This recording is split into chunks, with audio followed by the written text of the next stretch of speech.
Coming to you from the Deep South, this is the Blue Collar Leadership Podcast. High-impact leadership is not reserved for leaders, and it has nothing to do with your position, title, or rank. However, it does have everything to do with your character. It's time to climb to the next level and beyond, personally and professionally. Now, let's start making it happen with your host, Max Story.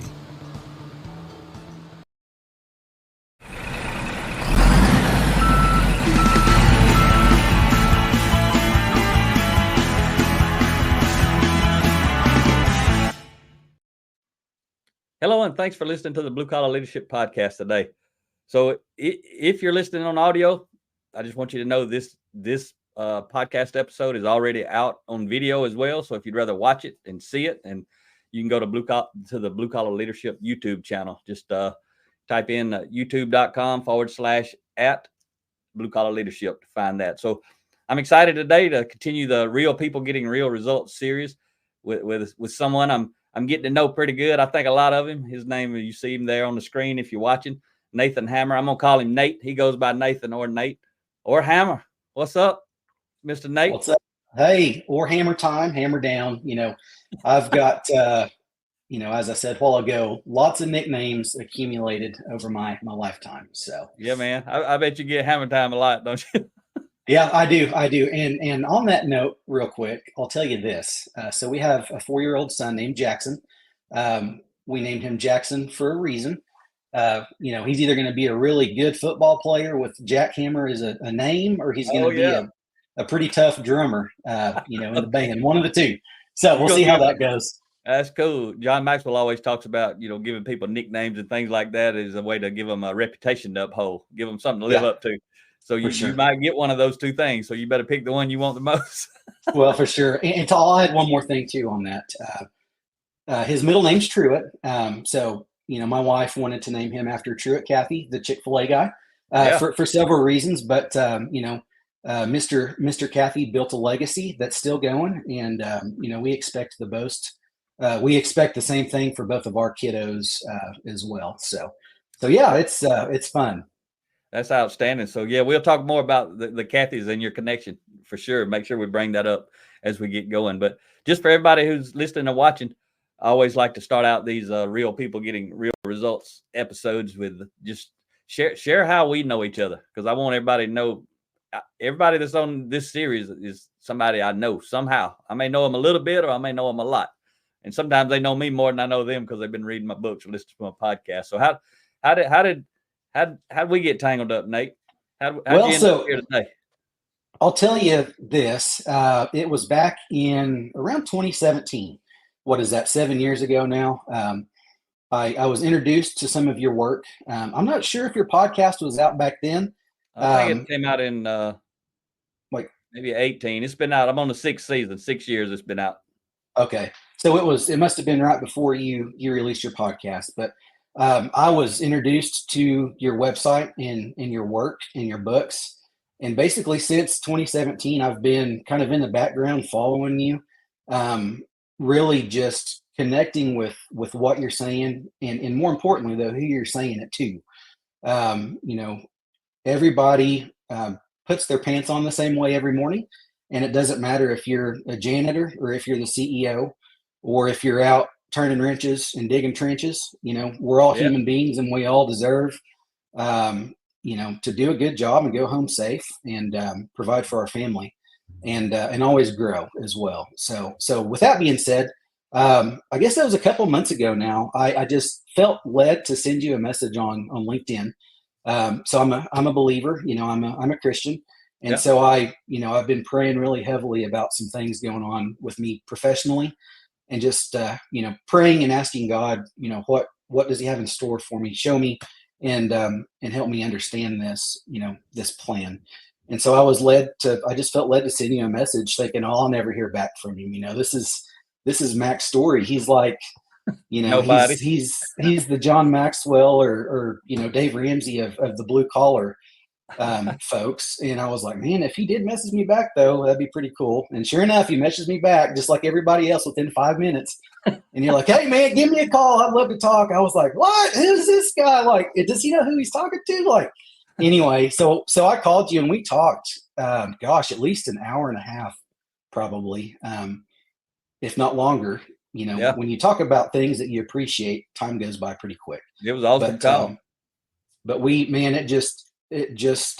I hope I don't sound too optimistic or over enthused or whatever, but it really did spark something in me, and it sparked this thing for the blue collar that I've been really trying to figure out what that looks like in my life. And so that phone call and some messaging after that, you've really helped me see how I can tie my work and the blue collar leadership together. And man, I can't thank you enough. And I Yeah. say that with all my heart. It means a lot to me. Yeah, that's awesome. I remember you sent that message. It was something about I had changed your life or inspired you to do something in ways that words wouldn't explain something. I think that was you that said it like that, if I remember correctly. I get a lot of messages and calls. I can't remember everybody, and I hate that, but it's just the way it is. And it's a lot. Oh, it's understandable.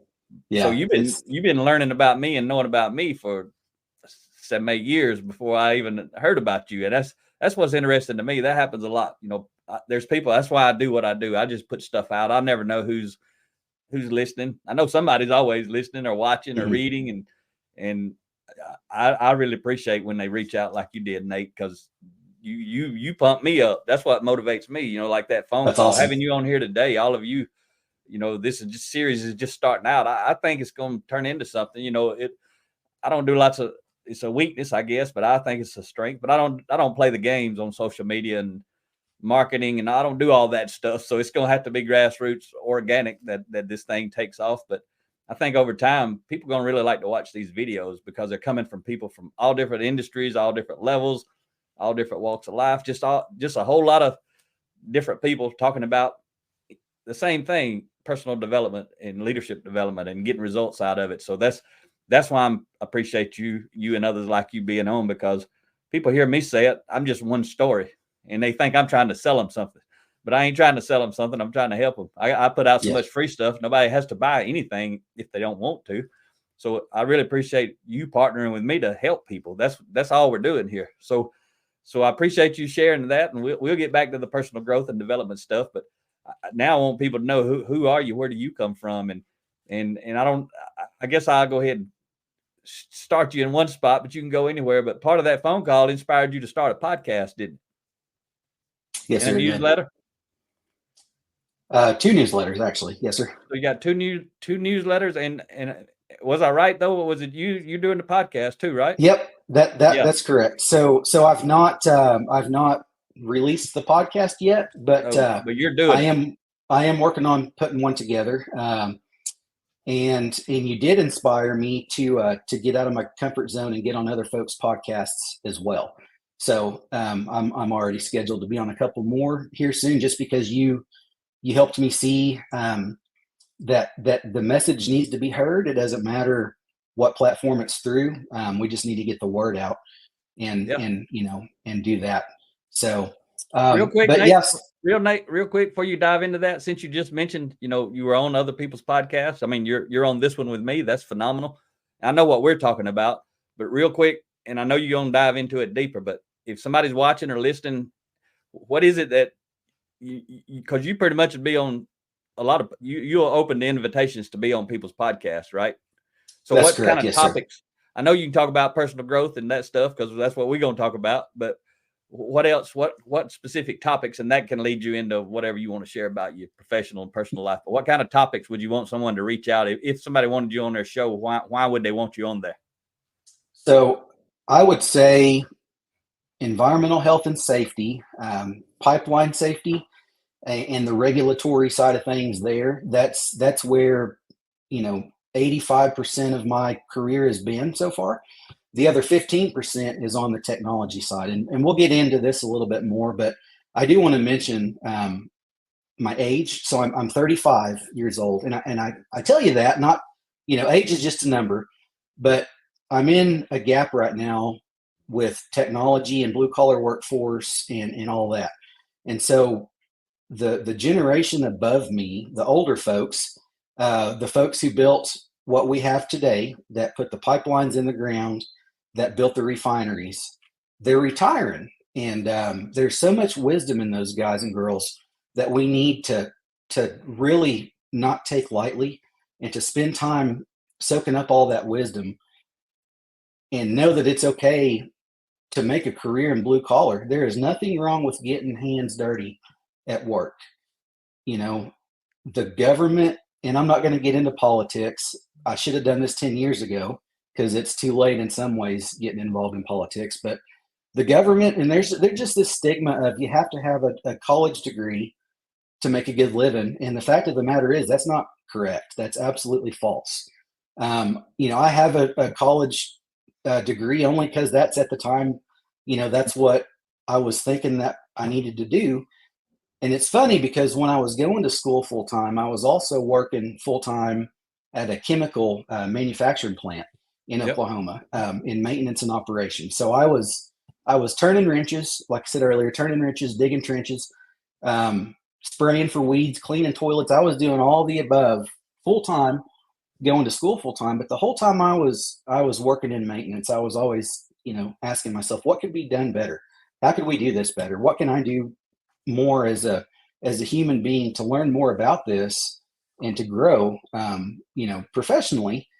And so that's kind of what led me into getting the college degree that I got, which was environmental health and safety. That was the only degree at the college I went to at the time that would keep me in the industry working with these guys. Okay. So that's kind of the only reason I chose that degree, to be honest with you, because everything else was just didn't sound fun. It was all too white collar for me. So with that being said, going back to the 35 years old thing, on the flip side, the generation underneath me, the younger folks, they're all about doing work on their phone. If they can't do it from their phone or some kind of mobile device, they probably don't want to do it. And so we're in interesting times nowadays with the workforce. And so I want people to know, and I'm going to continue sharing you and your story and what you're doing to the world as best I can in the industries that I'm involved in. But we've got to get rid of this. Yes, sir. But we've got to get rid of this stigma of you know, the blue collar workforce. Because you say this, you know, and it's funny that I've said this for a few years, but it's very similar to how you say it. You know, the blue collar workforce built this country, and they're what's going to keep it afloat. And there ain't no ifs, ands, or buts about it. That's the truth, you know. So so that's kind of where I'm at with that. Yeah, that's phenomenal, and I do appreciate you sharing the message, because I mean, I'm passionate about this. It's not just a job for me, and it ain't even close to being a job for me. It's my passion and purpose, and again, that's why I appreciate folks like you coming on this show and talking about, because all different walks of life, and I want. There's plenty of folks doing what I do for the white collar folks. I ain't got nothing against them. I speak to a lot of white collar folks. We need both. We need both sets of people.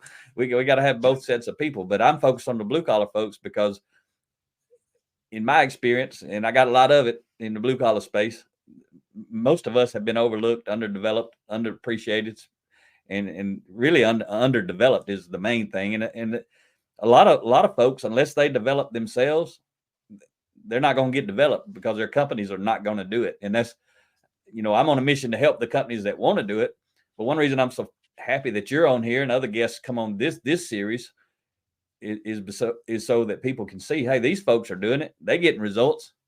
I can do it and get results. Don't matter if my boss does it or anything like that. So let's talk about your professional side for a bit before we go back and really talk about this leadership stuff. But you got anything you want to share about? It's also could be your personal story, because it all kind of blends together, your personal story and your professional story. But however far back you want to go and share about how you got to where you are today, anything you hadn't shared already, if you want to do that, that's fine. Or we can dive into the leadership stuff when you get ready. I will say, while this is on my mind, you know, you mentioned white collar. I mentioned blue collar earlier. And we'll talk about my career a little bit more and kind of my past, but just to get this off my chest real quick. It's interesting, as you know, environmental health and safety professionals. It's in every industry out there. Yep. But what's what I'm trying to do, and I'm still with your help trying to figure out how to do this. So this is a journey on its own, thing. But I'm trying to figure out. So if you look at it, EHS people are, usually the first to respond to emergencies. They're always at the front. They're supposed to be at the front line, working with the blue collar workforce, Yeah. helping them work safer, helping them work more compliantly. But if you look at and this isn't everybody in the EHS world, but a lot of folks that you work with, whether it's in environmental engineers or safety engineers, they're hard to talk to.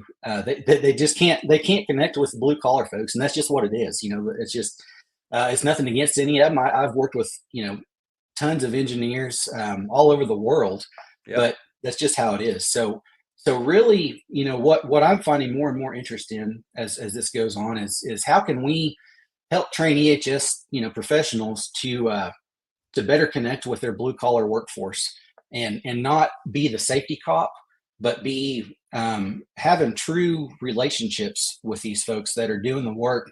Because if the work ain't getting done by the blue collar, you ain't gonna get paid. That's y'all are the ones that make the work happen, and don't take that lightly. Every blue collar worker out there, in my opinion, dirty hands is clean money, and I'll leave it at that. You can take what you want out of that, but there is absolutely nothing wrong with blue collar workforce. And I think everything's right with them. I mean, the work they're doing is highly valuable work. Every single thing that we ride in, walk on, fly in, pick up. I mean, everything, furniture, appliances, the gas, the utility, everything. I mean, I'd say blue collar people, they're the backbone of this country and the world. Anybody willing to do all that work, and a lot of it, some people don't want to do, but there's always somebody who loves doing it, which is awesome. That's what's cool about making us unique and different. So yeah, that's a good line. And I would say, I don't know. I heard Les Brown say a long time ago, the coincidence is God's way of staying anonymous. And that's one of my favorite quotes from him. And even before I became a Christian, when I was agnostic, I still love that quote from him because it just made sense. And I don't know if it's one of those coincidences, but you're talking about people, connecting, and especially the white collar folks trying to connect with the blue collar people. But right there, if you hadn't read that book, that's one they need to learn from right there. Ria's book, Straight Talk, The Power of Effective Communication, because it's all about how to make connection.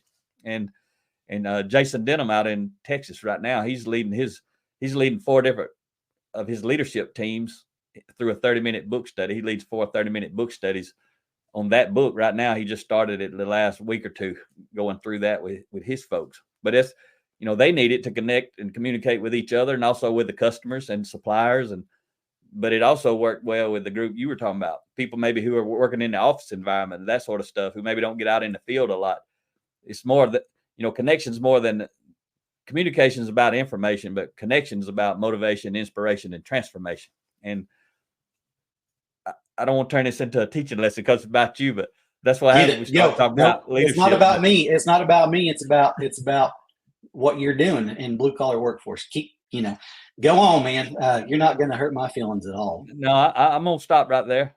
I was about to get into teaching some stuff, but we can talk about that later. I can't help it. When we start talking about the leadership stuff, it's just my subconscious gets on fire and it wants to unload. But that's right. Go ahead with some more of your story, man. I mean, I appreciate what you're saying. It's good stuff.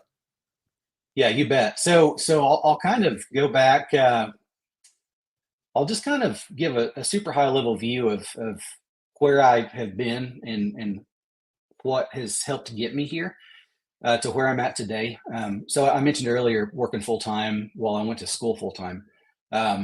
Those 4 or 5 years in the chemical plant, working, pipe fitting, helping pipe fit, doing fixed maintenance work, rebuilding pumps, pipe work, all of that was just the best learning I've ever had.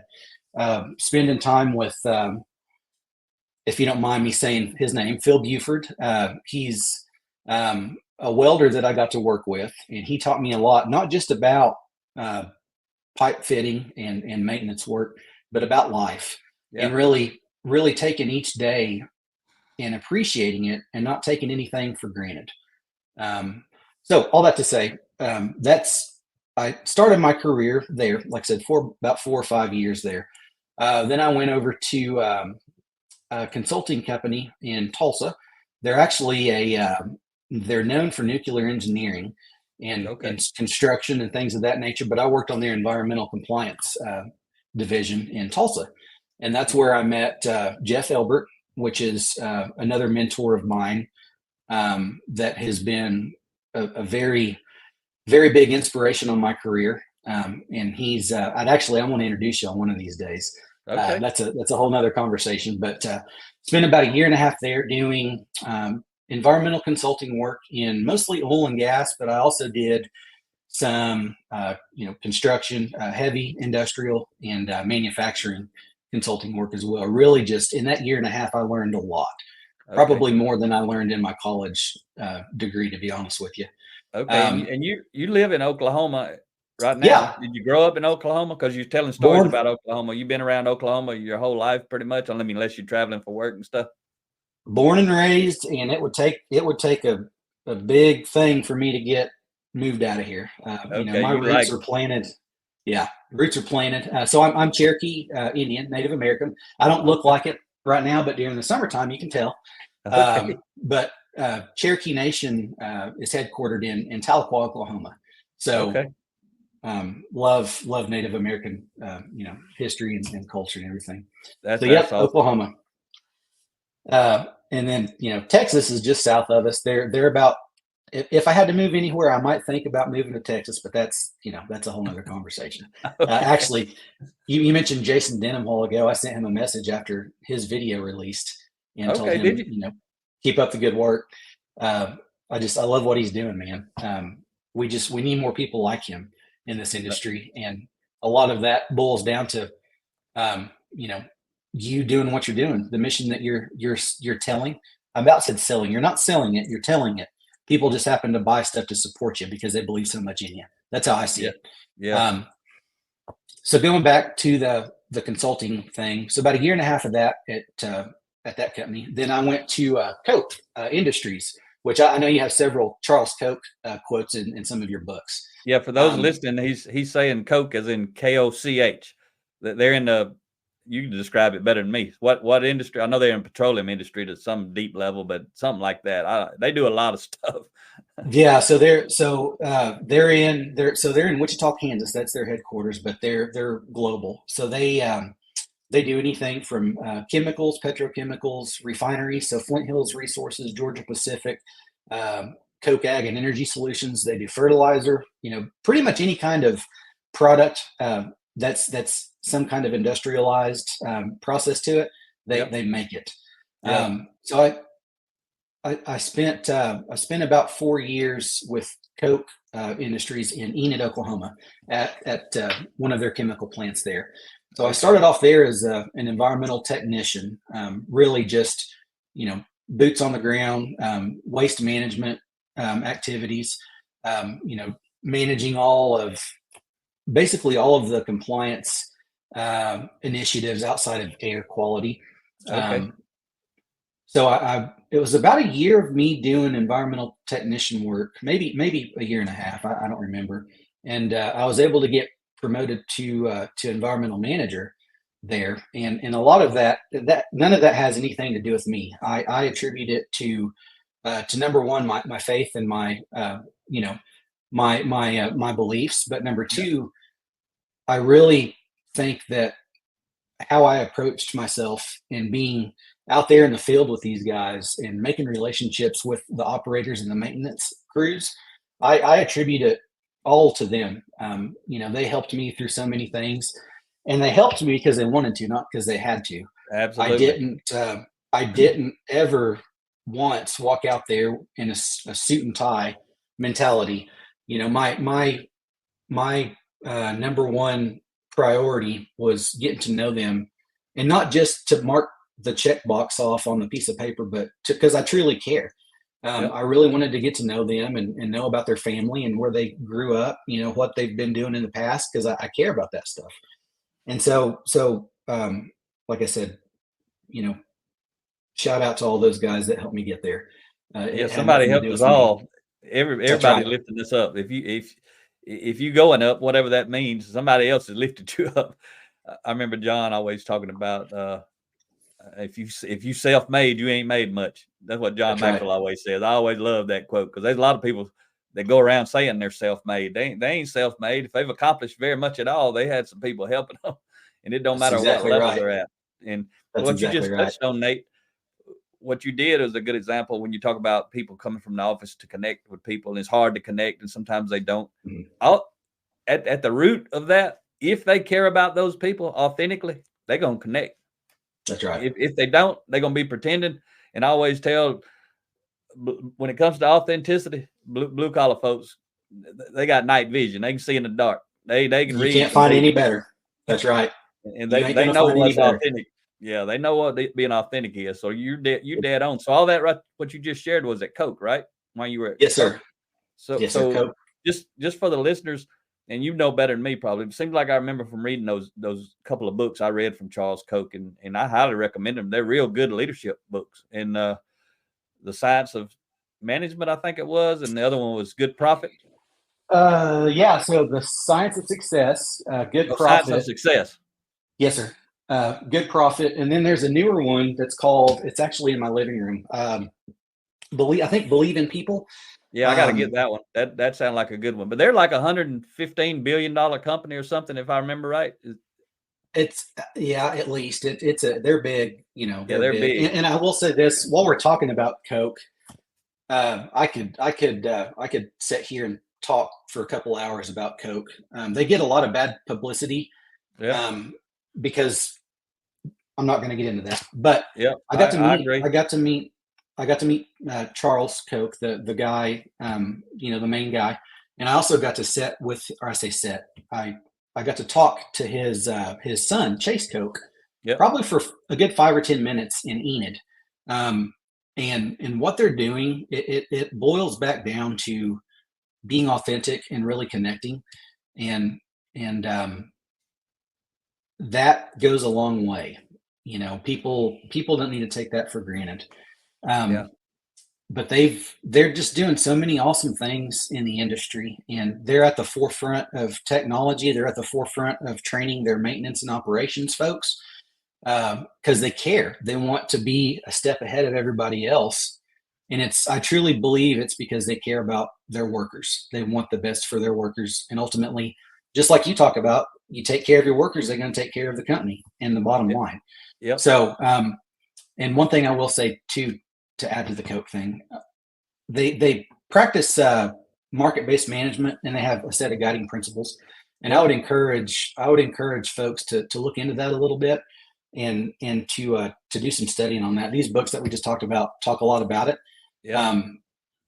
But there's a lot of value in what they've done as the industry for folks to take advantage of and to learn from. So yeah, that's when I read those books, I had always, what I knew about them was all the political stuff that you hear. But so when I read those books, I was very nicely impressed, because those books by Charles Koch, speaking all the same stuff I'm speaking.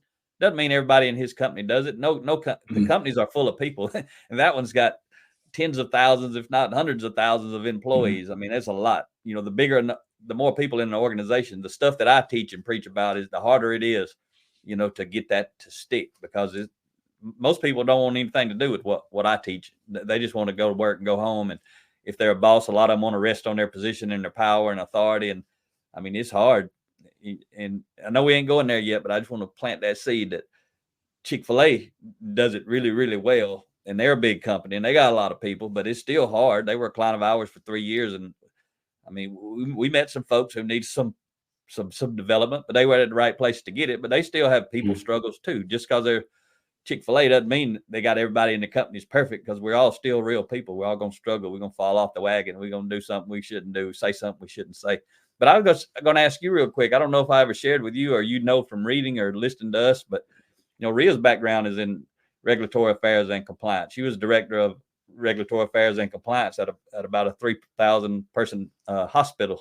And so she knows all about what you're talking about, connecting with, because she was responsible, just like, for all the rules and regulations, trying to motivate and inspire people to actually follow them who don't report to her. So she knows all, whenever you read her stuff, she's talking about influence from a perspective of kind of like I was when I was in lean. Nobody reported to me, but I was responsible for getting everybody to buy into process improvement. So I didn't know if you knew that about Rhea. No, I didn't know that. I am gonna look into that though, and I appreciate you telling me that because that's super awesome. I didn't know that. I've listened to some of her. I think it was one of her TEDx talks. If she mentioned it in there, I might have missed it. But man, you probably didn't not go just into you, but what y'all are doing as Mac and Rhea story. I'm all about it. I need to get me a T-shirt that says something neat on it. Have a big old picture of y'all on front of it or something. We just regular people, man, just trying to make an irregular difference, just like you. And, well, I don't know if you're going to have right. guests on your podcast when you get going, but I don't know how you're going to choose guests, but if she fits, I'm happy to be on there for sure. If I fit, if I don't, that's fine too. But if she fits, she may fit better than me because of her compliance background. It's in a different industry, but her leadership, communication, talks, all that kind of stuff, might help you. But you got to decide it's your platform, man. You get to decide That's who right. you're going to invite and who you're not. And some people invite everybody from everywhere, and some people is on purpose. And like you introduced me to Christian the other day, and he's a phenomenal guy, by the way. But he only does, I think, people from the oil field. So that's, I offered to be on his if he wanted it, but I don't care if he wants to be on there or not. But he was saying, he just has staying in his lane, which is powerful for building your brand. So anyway, you figure that out when you get going. Let's get back into your story though. Yep. I'd love to have y'all actually. I'm still trying to figure that out, what that looks like. But I know it is important to maintain, focus on a niche or a niche or whatever you call it. But I'm still trying to figure that out. So yeah, but I would love to have y'all, regardless of what niche I go into. Y'all are going to be on there. And when you do it, we just started our Blue Collar Leadership YouTube channel. But if you record your podcast on videos, I mean, you could simultaneously start a YouTube channel just by putting them out there. And then you could also do any other kind of teaching or training on your, there's all kind of ways to do it. But what you want to do, I guess, a little mentoring for you and anybody who's listening, though, is you want to try to leverage your time and your content as much as possible. Some people say just put it in one place, and I understand their thing too, but I like to put it in multiple places for people. Some people don't want to get on YouTube and listen to the audio. They like to get on my podcast and listen to the audio because that's just what they do. So, but you can leverage your content easily. And if you use Spotify, which is free for anybody listening, you can start your own podcast on Spotify for free. And they got a way that you can do it by video on there too. We're just not going to do our videos on there. We're going to do them on the YouTube channel. But yeah, man, you can, lots of ways to leverage your time and your content. Man, that's some good nuggets. That's awesome. Thanks for sharing that. I know I'll be reaching out to you as that moves along to get some more tips. Yep. But going back to the where did we leave off at? The you were at Coke. You had been. Oh yeah, Coke. So I about a year and a half, I got promoted environmental manager. Again, going back to because I was, it's all number one, God, number two, the folks that had boots on the ground helping me do that. And I do want to say too, real quick, Coke, they really, going back to the market-based management and guiding principles, that's something, those are things that I learned there that I'm never going to forget. And one of those items is, I think they trademarked this term, so I'm not sure if I can say it, but it's called principled entrepreneurship. Yeah. And what that is basically at the end of the day, always be looking for ways to do something better, even if it's in a different department. Even if you're in maintenance, but you can see a way that the engineers can do something better. Go tell them. That's what makes companies grow. Is always be looking for ways to do something better, even if it's not in your department. And not only looking for ways, but say something about it and not be scared to speak up and hold your ground if you really believe in that. So that's kind of something I've learned back then that has kept with me ever since. So yeah, they got some good stuff in those books I read, and again, not everybody's living them like Charles Koch wants them to live mhm. them, but that's what's expected. I mean, and a lot of people are living it. I mean, you don't get to 115 billion by accident. That doesn't That's happen right. by accident. It happens with intention. So yeah, that's good That's stuff. right. So I out there too. I'll say this, and then I'll move on to my next thing. I was very fortunate to have the opportunity to help permit their plant expansion that they had back in 2015 to 2017 area. So they had I believe at the time it was Coke's largest capital investment they've ever made in one facility, and it Wow. had a $1.3 billion price tag on it, I think. But I was able to help, with some permitting there and coordinating some work there, as well as help expand the ammonia plants and the old urea plant that they had there. So at one point, man, we had several thousand contractors on site, lots of moving parts, um, you know, a turnaround going on in one unit, and stuff going on at the greenfield site, the new plant. And there were just so many moving parts, but I was able to be, I don't want to say successful, because I don't mean to come across boastful or anything, but you know, I want to say it again, that part of my success, I attribute it to my connections and my networking with those guys that had boots on the ground, the blue collar workforce.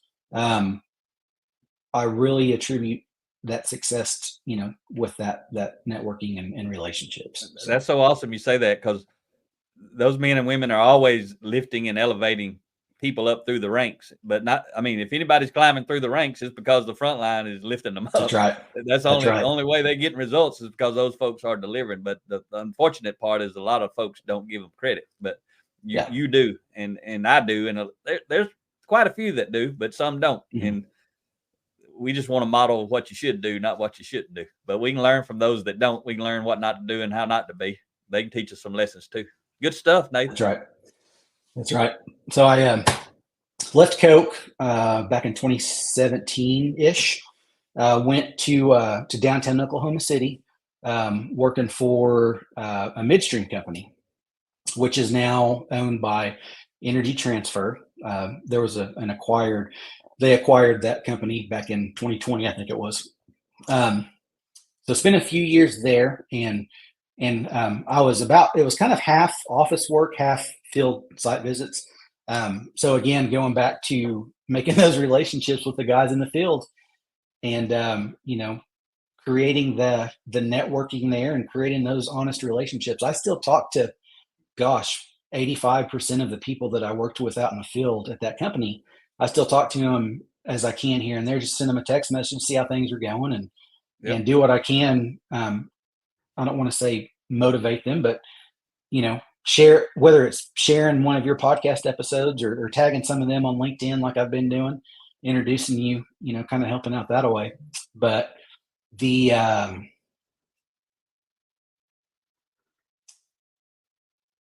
so about 3.5 years there in environmental compliance. Learned a little bit about the pipeline safety side of things as well, which some people think, environmental health and safety, then they think pipeline safety. Some people think it's the same, but pipeline safety is a whole nother thing. It's corrosion and operator qualification training and all of that.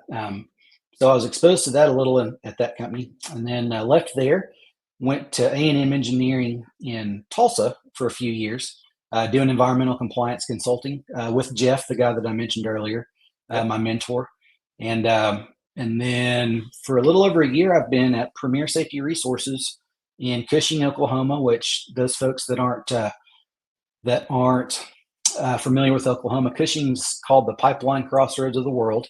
So lots of major oil pipelines go through Cushing, and it is North America's largest oil storage hub, if not the world. It might still be the world's largest, but there's over 75, 80 million barrels of oil storage there in Cushing. The Strategic Petroleum Reserve, that's a big piece of it, or that's the majority of it, or something like that.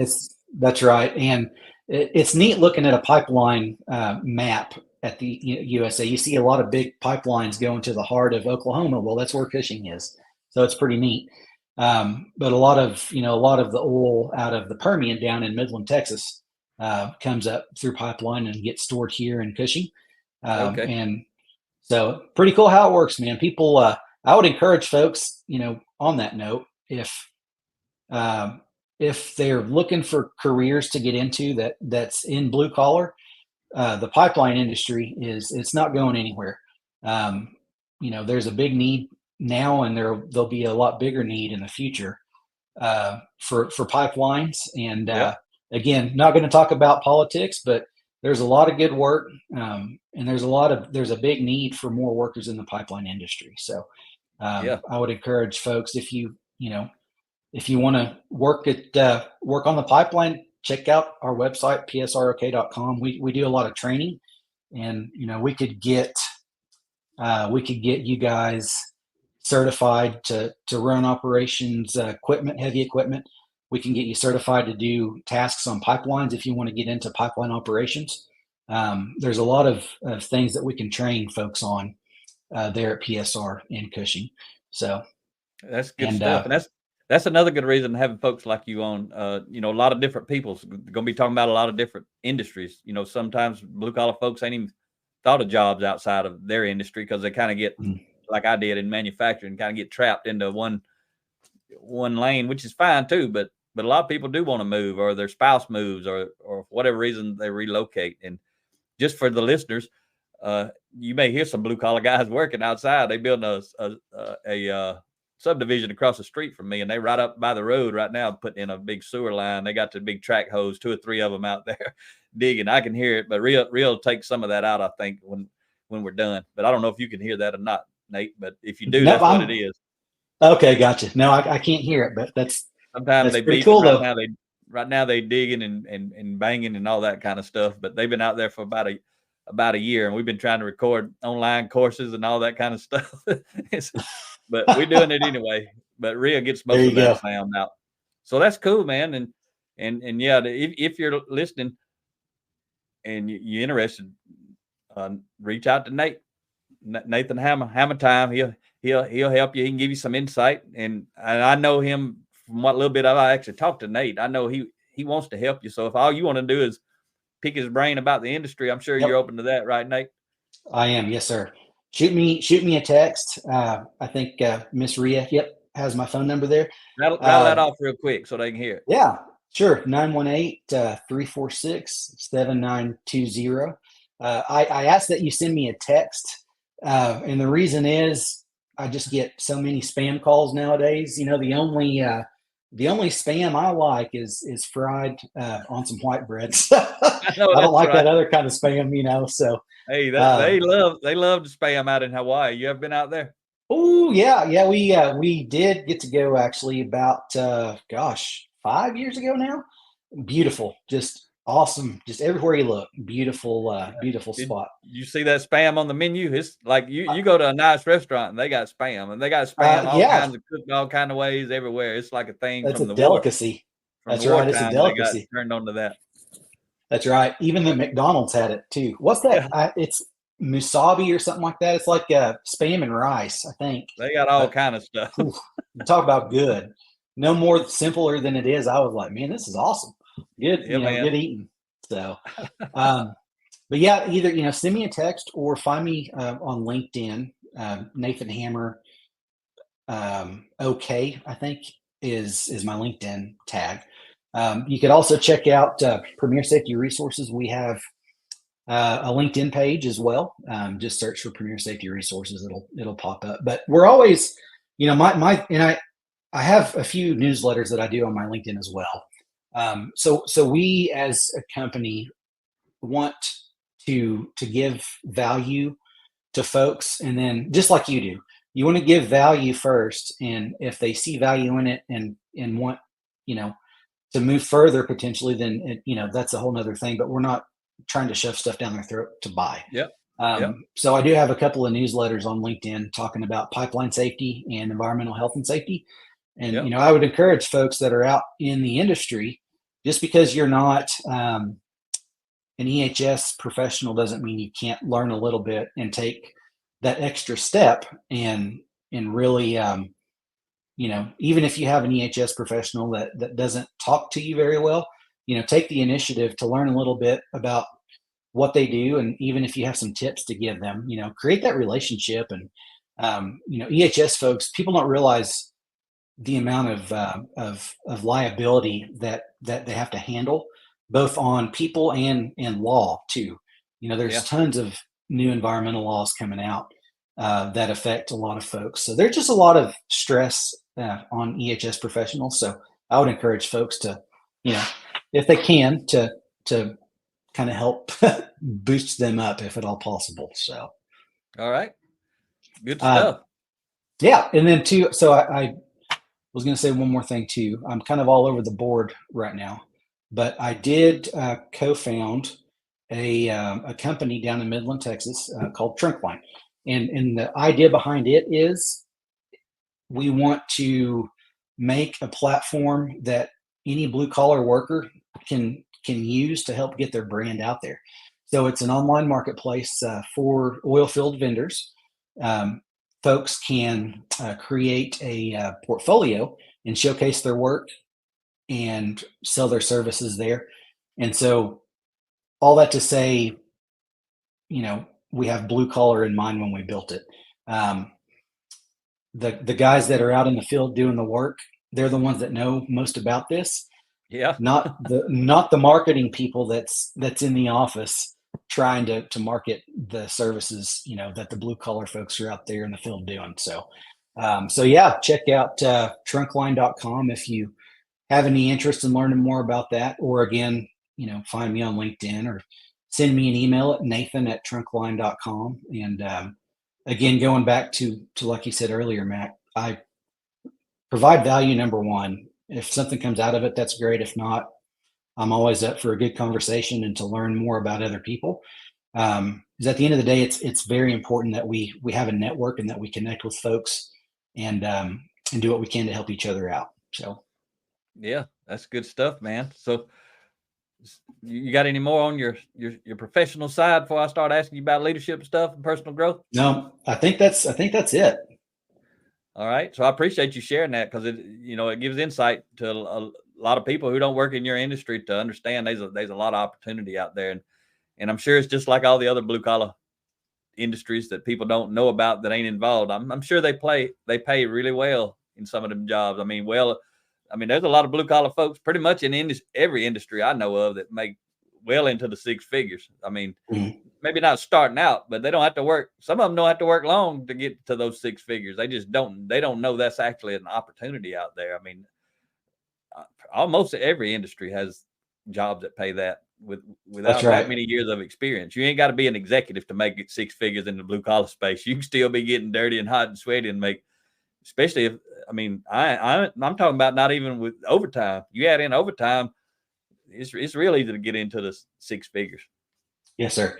Yep. I know several pipeline welding hands that work 6 months out of the year, and they make a lot more than I do. I'll just say that. So there's a lot of opportunity there, and that's something else too. If folks want to learn more, I would encourage just to get on the internet and just do some research. There's tons of opportunities out there that they don't require a college education. There might be a little bit of some specialized training depending on, if you want to get into pipeline welding, there's some certifications you have to get there.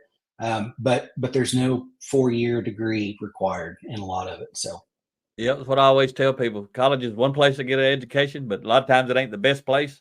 That's right.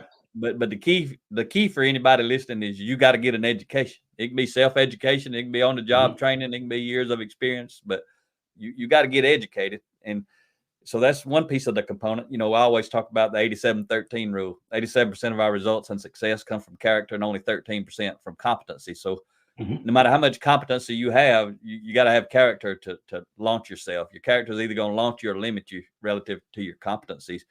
So I was 39 when I discovered this type content. After 20 years working in manufacturing, no leader ever introduced me to this type content. But you said you've been doing it 6, 7, 8 years. So you're 35. You got over a 10-year head start on me. So what led you to initially get interested in personal growth and development? How did that start? When did that start? I mean, you kind of told me when, but what caused it to happen? I would say what really kicked me in the rear to learn more about it is looking back at the time I spent and the money I spent going to college, and what I didn't learn in college, but what I did learn out in the field. That whole time just made me kept thinking, man, there has to be more to this instead of getting a college education. There has to be more. It's just, I mentioned earlier, that's just kind of been in the back of my mind the past 15 years was there has to be more, never get complacent, never quit learning, never stop growing. And that's not just professionally, that's personally as well. You never want to be stuck in the status quo. You always want to be one step ahead of each other. So,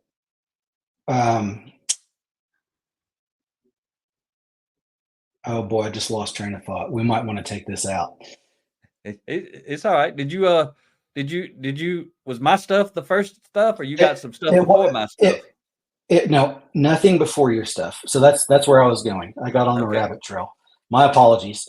So I was, again, going back to me thinking there has to be something more, something more to feed that hunger that I have. I didn't know what it was at the time. Looking back at it now, it was blue collar leadership growth. I didn't know what to do or really where to look. So I just started looking online, and, even back then you were number one on Google search results for, I think I might've put in, like, at the time, maybe, like, I don't know, field service leadership or something like that. I don't know what it was, but whatever it was, I found you on Google. Back then I wasn't very involved at all on LinkedIn, but I found you on Google, and I think I started off getting pulled into your website resources. Okay. And then from there, I started, about a year or so after that, once your podcast came out, I remember some of your first episodes, and they were, gosh, some of them were just a few 5-10 minutes long. Yeah, I started out quick, doing them quick because I was doing them every day. I was just doing short ones every day to get some content out there. So if somebody started listening, they didn't have to wait a week, or they didn't only have one. So I did, like, I think I can't remember if it was 30, 90, or 60 days, 100 days. I can't even remember, but I did one every day for quite a few days. Then I started doing 3 a week, and then I got down to 1 a week. And anyway, the first ones are short. If somebody wants to check out the Blue Collar Leadership podcast, it's on most podcast apps. And I would, any of the episodes I would recommend, but people need to remember that your podcast is, it's free. It's a free resource. And I would recommend anybody just to pick a random episode and start listening. What's the 30-part series that you're almost finished with now? Yeah. Who's buying you until you sell yourself? You won't sell much. It's really how to sell with character, how to connect and build relationships and help the person, serve the person while you're selling to them, not just try to make them buy something, not try to manipulate them. But that's exactly right. Yeah, and also, just real quick for the listeners, I've got a lot of 30-part podcast series, and they're easier to find if you go to the Blue Collar Leadership YouTube channel, because on there we upload all of our audio podcasts, are also on the YouTube channel, but we got a playlist by all the different books, so like Blue Collar Leadership, leading yourself from the front, leading from the front lines. Look for that playlist. You'll find a 30-part series. Blue Collar Leadership and Supervision, 30-part series.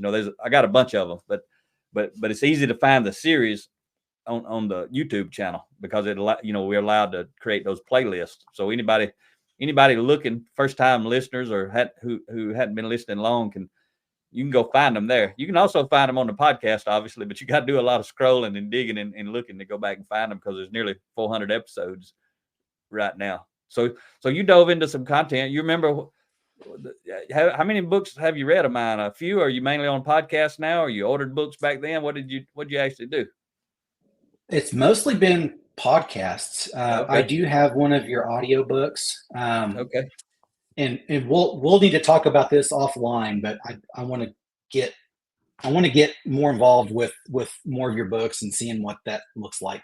Yep, we can talk when we get done here. We'll be able to hang out after the official recording is over. We can chat then if you got time. I'll have some time. Sure. I got to do another one of these videos interviews after we finish yours. I'm doing one coming up with Matthew McGrath. He's over in Croatia, and it's going to be cool to interview him. So I'm gonna be interviewing people from all around the world. But yeah, we can chat. Awesome. I'll have time after this. We can dig into that.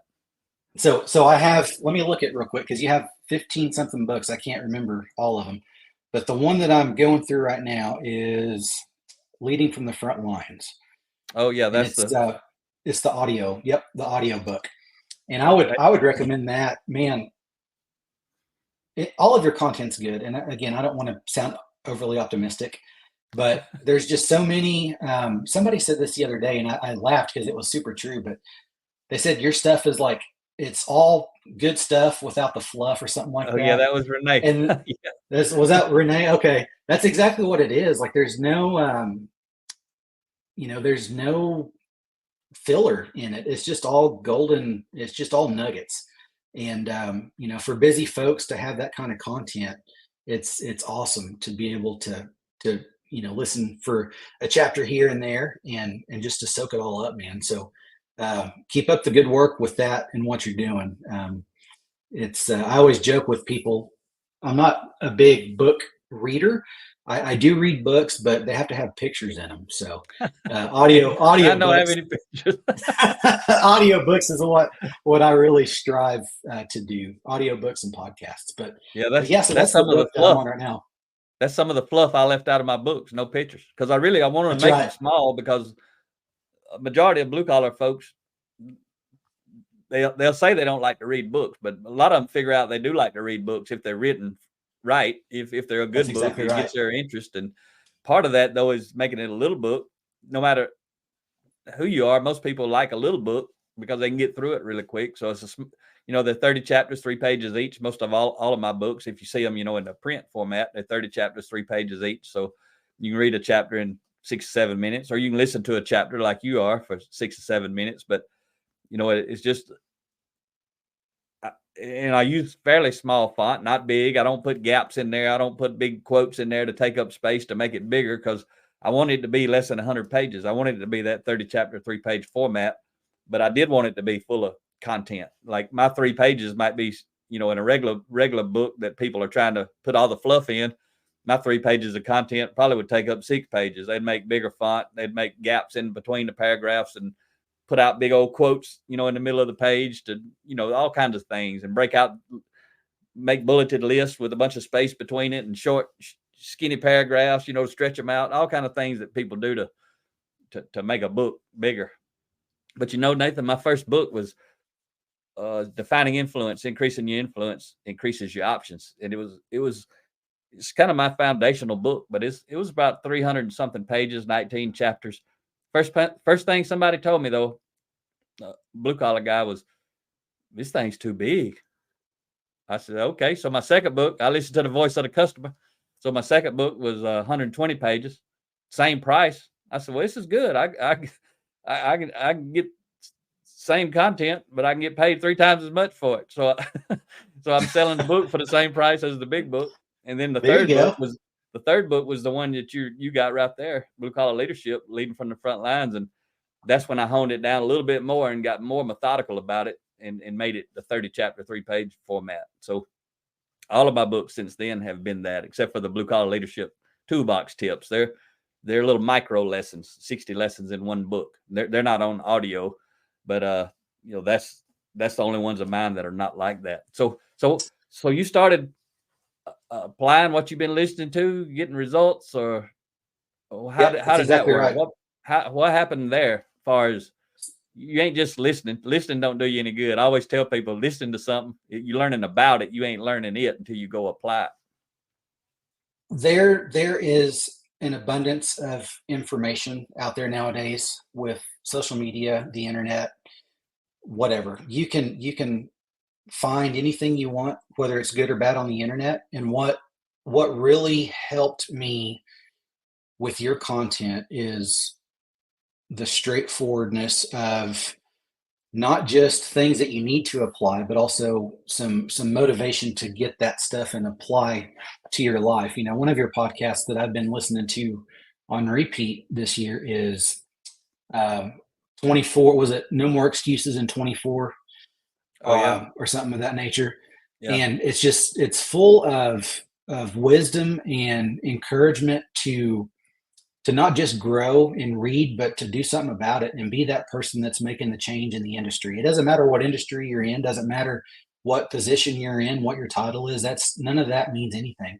But always be looking for ways to make yourself grow. Again, both professionally and at home. And don't be scared. Don't be scared to just make it happen. I've struggled personally in my life. I'm very bad at overthinking things sometimes. And what I appreciate most about your content and how it's presented is none of it's like simple. It's all really good wisdom, but the way that you present it it's in a way that is no nonsense. It's just like, okay, I got to do better at not making excuses, and I just got to get my stuff done. And that's something that has helped me in my career is how you present your content, and how you kind of help people apply that to their lives. So yes, your content, and the wisdom that you're sharing in your content has helped me get to where I'm at today. And I'm excited to see how it helps me and my network in the future. And I'm excited to call you a mentor. And I'm looking forward to what that looks like as we continue to talk more, and as we continue to grow our connection and to help each other grow, and whatever that looks like. God, I don't know what that looks like. God knows what that looks like, and that's all that matters. And I'm excited, man. I would encourage anybody that's listening to just don't overthink it, and just start off with a podcast, one of your podcast episodes. And once you get into the content that you put out, it sells itself. So people will know, people know that you're not shoving things down their throat to buy. They know that you really truly care, and what you're doing is not to get rich off of. It's because you care about the industry and you want to see people do better. So yes, it has helped me tremendously, and I appreciate it. And like I said, I'm excited to see what the next year looks like. That's awesome, man. I appreciate you sharing about that. One reason, my podcast, you can, what's the word? Can't even think of the word at the moment. You can make it where you monetize it. That's the word I'm thinking for. There's several ways on Spotify you can monetize a podcast, to make money, but I don't do that either. They may make me one day, but it's probably costing me. They ain't making money off of my podcast. They ain't either. So they ain't like sharing it with the world. That's why it's got to be organic. People have to tell people, because I don't want it. I want my podcast to be free. Meaning free of commercials also. And they could put commercials in it, I guess, and I wouldn't know it because I don't listen to it. But I ain't heard anybody say they've ever heard a commercial in my podcast. But if they do, I didn't put it in there. Not unless they make me start having to do it. But it's just like the YouTube channel. I ain't going to do promotions and stuff like that. And I don't care about promoting stuff just to try to make more money. You see people do these channels and then they got to pause. Hang on a minute while I do a commercial. I ain't going to do all that stuff. And there ain't nothing against it with somebody else doing it. But I want to be authentic. I want people to know I'm helping them. Same way, we do with our book deal. When people buy 300 books, we come speak for free up to 2 hours, or they can get an all access 1 month subscription to our Blue Collar Leadership Academy, where they can do online courses. But basically we're basically speaking for free, because the cost is $5,400 for 300 books. And that's all they got to pay. And we'll pay all our expenses and come speak for free anywhere in the 50 states. Or they can get to, right now we got 5 courses in our academy, and they're 7.5 hours each. So somebody could get a 1 hour subscription to that. A 1 month subscription to that. If they got 1,000 people, they could take people through 5 8-hour courses in a month if they could get them through that fast, and not going to cost them any extra. So we just trying to do what I teach and learn, live with abundance. I think the rest of it will take care of itself. But That's right. that's just our model. I'm trying to live what I teach to a high degree. Something I'd like you to share about, Nate. You got time to keep going a little bit? Yep. So I met people in my life, and not a lot of them, because a lot of them probably just wouldn't say anything, but I've heard some of them say, people of faith, they, nothing wrong with learning a lot of good stuff from the Bible. There's a lot of good stuff in there, but some people, they don't want to learn nothing else but what's in the Bible. That's their book, their resource, and that sort of stuff. And you've shared, and we've talked, before, and I know you got a strong faith, but you also value this stuff. I'm a person of faith, and I still value all the other content. But how do you see that relative to your strong faith? But then when you read something like I'm teaching and talking about, because I don't talk about a lot of faith, although people who understand the Bible at a deep level, before I was even a Christian, they always thought I was a pastor because I was talking about stuff from the Bible, but I didn't even know it, back then, but they knew it. So how do you blend those two, or what would you recommend to somebody if they think, the Bible's my only resource? I mean, ain't nothing wrong with that, but why do you go to two sources? I guess maybe is a better question. There's definitely nothing wrong with that. What I think, so there's a big need in the world right now to hear, how do I say this? I don't want to say this. We might have to take this part out too. I'm kind of struggling for words. But how do I say this? There's been, so the Christianity and religion and certain people have taken some things out of context, and also have said that they're Christians, but they're not. And they've lied, and they've hurt people, and they've scared people away from the Christian faith. And I think now more than ever, it's important that we share the message to folks that need to hear it without shoving the Bible down their throat. I hope that makes sense. It makes a lot of sense to me.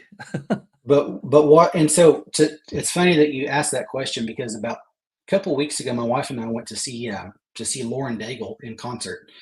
And she's doing the same thing. She's spreading a good message without shoving stuff down people's throats.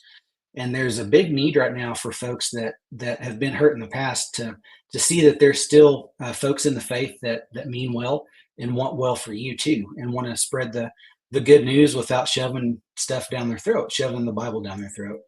And so your book and your content is exactly that. It's taken some of the oldest principles and some of the oldest rules from the Bible and putting it in a context where people can read it and say, oh, that's good wisdom, but they might not, feel like they're getting the Bible shoved down their throat, if that makes any sense at all.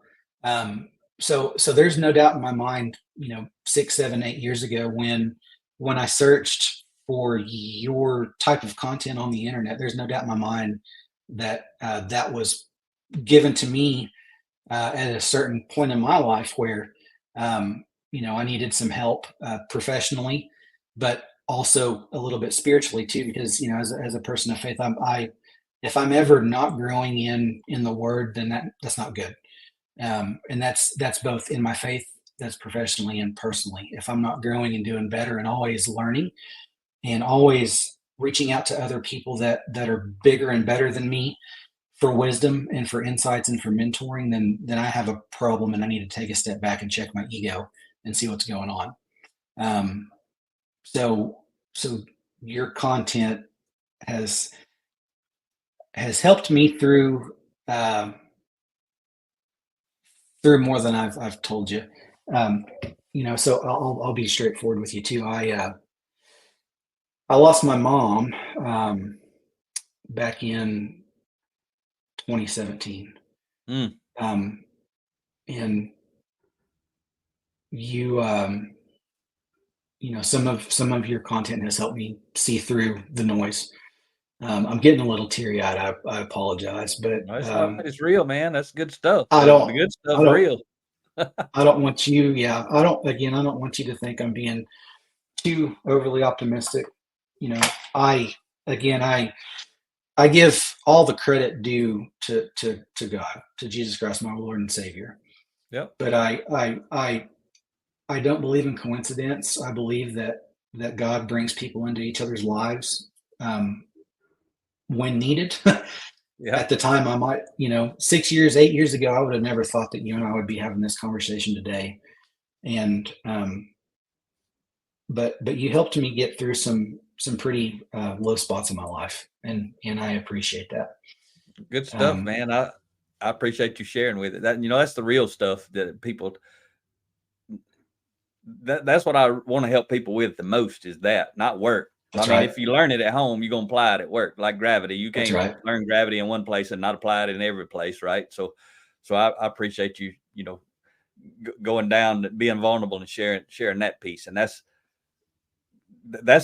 I call that the really good stuff. When I hear those stories where people, rebuilding relationships with their kids or going through tough times, and that same coincidence you're talking about, that's why Rhea and I are together. That's part of what brought me to my faith. Yeah, her story, right, Nathan?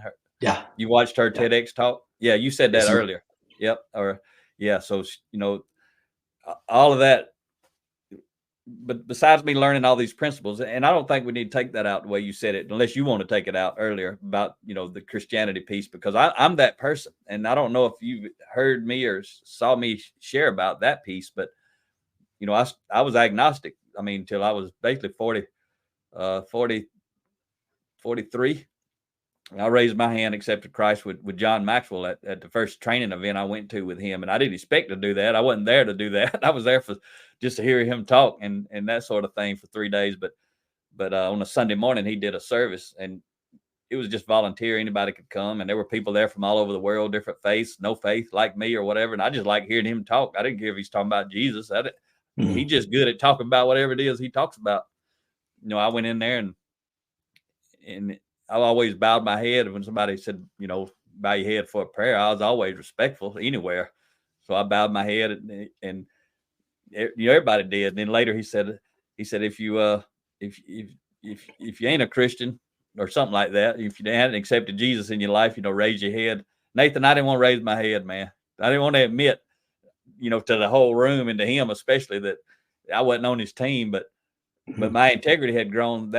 It was 4 years of me into my personal growth, and my integrity had grown so much. I had to raise my head because that was the answer to his question was, if you're not, raise your head. So I had to raise your head. And he talked about becoming a Christian, accepting Jesus, and all this was in 2012. And he said, if you want to do it today, raise your hand and repeat after me. And my hand went up, and I was like, what in the world's going on?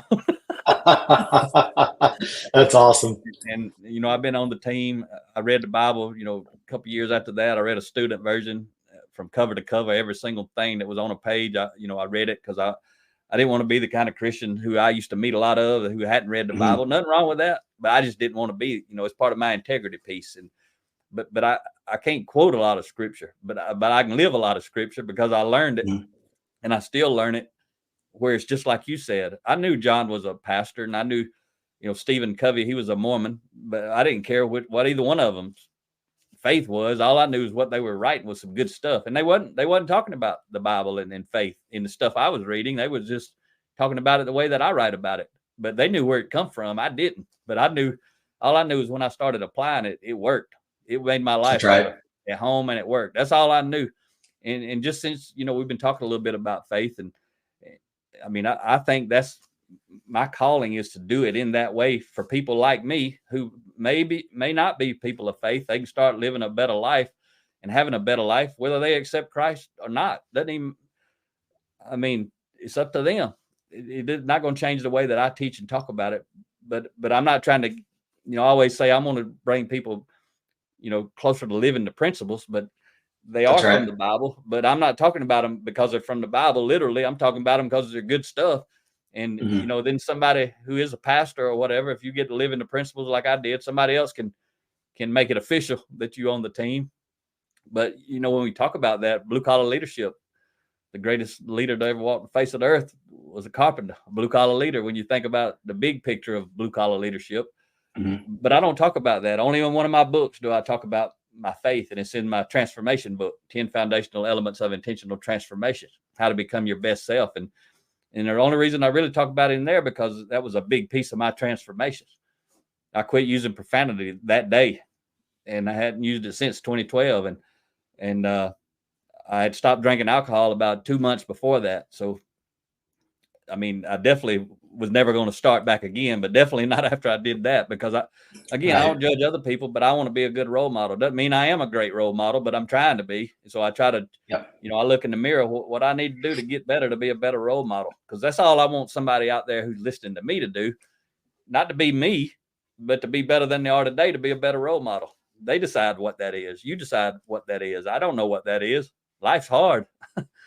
Life's hard. So you got to, I always tell people, life's hard. That's a fact. We make it harder though than it has to be. That's a choice. And I want to start helping people make better choices so they can have a better life. That's right. That's right. So that's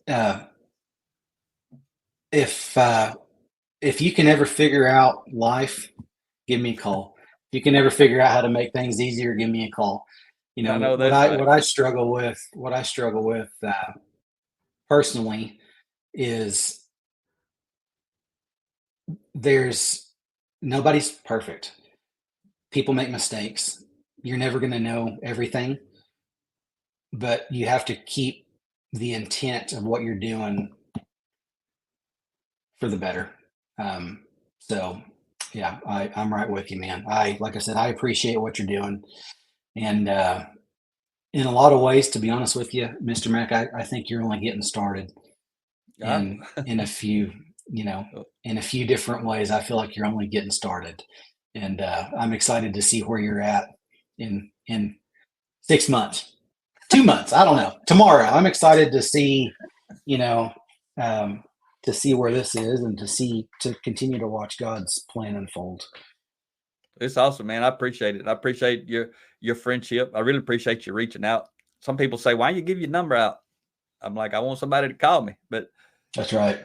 As many people as I meet, that many people don't call. A lot of people do, which people will meet a lot of you on this series that I'm doing, because I probably got enough now to do at least 50 weeks. I got at least 50 people that I would want to be on here, as long as they want to be on here. So it's just going to keep, I meet people all the time. People are calling me like you did all the time. So I should be able to keep this going for quite a while with a new person every week. And unless we get busy sometimes, and we try to stay about a month ahead, but if we get too busy, it's hard to do this when we're traveling a lot. So we try to get ahead. I mean, we do a lot. We put out a lot of content. We posted multiple times a day. We do 100% of our stuff. Nobody writes our stuff. We don't use AI to create our stuff. We do every bit of it. We do all of it. We write it, we create it, we publish it. We just love doing it though. We don't want nobody else to do it, because it's a reflection of who we are. We don't want somebody else. It ain't about the money. We ain't trying to scale anything. Our brand is our character. Our product is our character. That's why we don't really collaborate with somebody. Like, we don't want employees. We want to be who we are, and we may have to have employees one day to do some administrative stuff or something, but we don't even really want that. We want to try to just use supply and demand and raise the number of books people have to get us on site, and let supply and demand take care of itself. And anyway, though, I'm getting sidetracked. I appreciate it, man. I know we was going to say something about, you got anything you want to say about Chick-fil-A before we wrap it up, or anything else you haven't said or I haven't asked? I think I mentioned Chick-fil-A a while ago about, Jackson's middle name being after Truett Cathy. I think I was going to mention too, my wife worked at Chick-fil-A in high school. And so Truett Cathy was he gave my wife Victoria, she got a scholarship for college, and Mr. Truett also signed a book that he wrote, and wrote her a little note in it. And so that might seem like super, super small of a thing, but coming from somebody like him, that meant a lot to her. It still means a lot to us today. And obviously we named our son after him. So with the high expectations, like I said earlier, But don't take things like that for granted in life. Stuff like that happens for a reason. And so, yeah, I don't know that I had anything else to add. We about to wrap it up here, so I'll go ahead and wrap it up. I thank everyone for listening. Remember, the video is online on the Blue Collar Leadership YouTube channel if you want to check it out. Other than that, thank you, Nathan, for being on the show, taking this time out of your day and investing in me and in my audience. And I hope you can share this and you can get some value out of for yourself, because it's talking about you and who you are, your personal brand as well. It's a win-win. Habit 4 to 7 habits. All right. That's right. Hey, thanks, Mac. Thanks, Rhea. Y'all, again, keep up the good work. Keep fighting the good fight. And I'm going to be in the background supporting you guys however I can, with whatever resource that I can to help drive traffic to y'all, just because what you're doing is much needed and it's very much appreciated from Oklahoma. So. All right. Thank you. Thanks for listening, folks. Talk to you next time.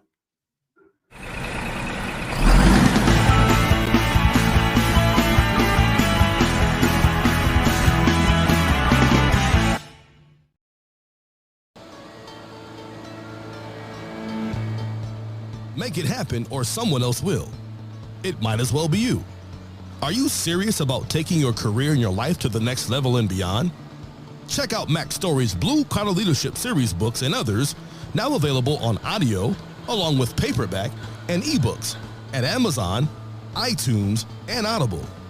Please visit bluecollarleadership.com to learn about Mac's books, programs, special offers, certifications, and more. Thank you for listening to the Blue Collar Leadership Podcast.